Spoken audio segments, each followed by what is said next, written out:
I know that you talk a bunch about spirituality, connection, and how this means that we're never alone. Mm-hmm. And I'd love for you to talk about this a little bit because I think that especially in this age of depression, I think that there is a lot of feelings of being alone in Mm-hmm. two ways. One, I'm in the sense of depression and I don't want to be with anybody alone. And then also, I am depressed because I am alone. Yeah.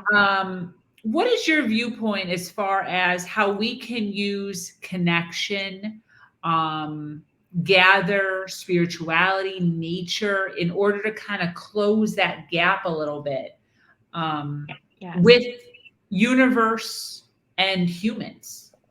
Yes. That's a great question, and it's great that you separate it like that because, well, it's not so different, but it's true that we are social beings, right? So we need connection to other humans, but we also need connection to nature, and we Mm. can actually hear ourselves, our own intuition, and our own connection to God, the universe, the divine, whatever, when we're alone in nature. And it's been shown by medical research even that being outdoors in nature is something that recharges us with energy. Mm. Forest bathing is a practice that's nowadays recommended by doctors. Wow. Go be outside in the middle of the trees, singing to songbird. Songbird is another element that has been proven by scientific research to improve life satisfaction.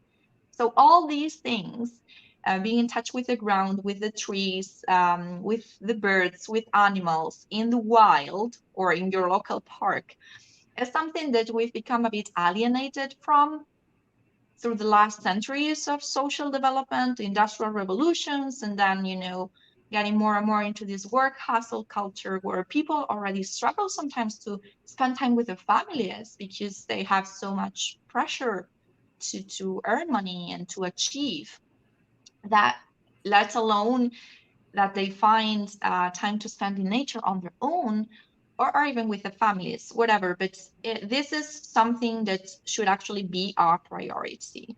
Because if we become ill, whether physically ill with low energy or with mental health issues such as depression, which is so common nowadays, again, because we've been alienated from our own spirituality, from our own connection to nature, the antidote is to go back to nature, to spend time in a relaxing setting, which can be anywhere you have access to. It can be your local park, can be at the beach, can be on your own, can be with your family, whatever you can pull off.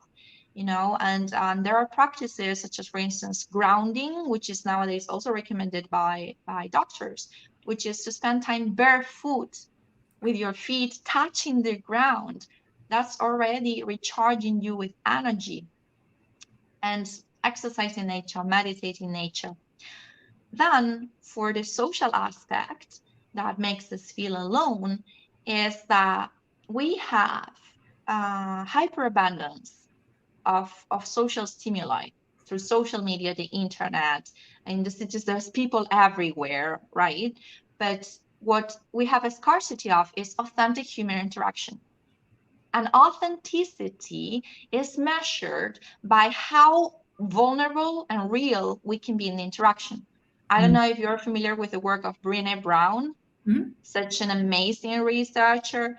I really admire her. And she says that what we crave the most as humans is the ability or capacity to be vulnerable with each other. So real. So, not having to fake that we're doing well or that everything is so fine and so positive in our lives, which is a bit what social media culture can do to people. But to be able to say, look, I feel like shit today. And it's good, it's part of life. Yeah. There's nothing to be ashamed of. And to acknowledge that we have needs and to learn how to take care of those needs, learning more efficient ways to communicate, learning to get in tune with your body and the sensations in your body, and also with your emotional intelligence. those are skills that are really necessary, but are not taught in school. So many adults nowadays, they struggle because they never learned these skills. So there's nothing wrong with people as such. It's more of a systemic issue, right? That we need to take care of this.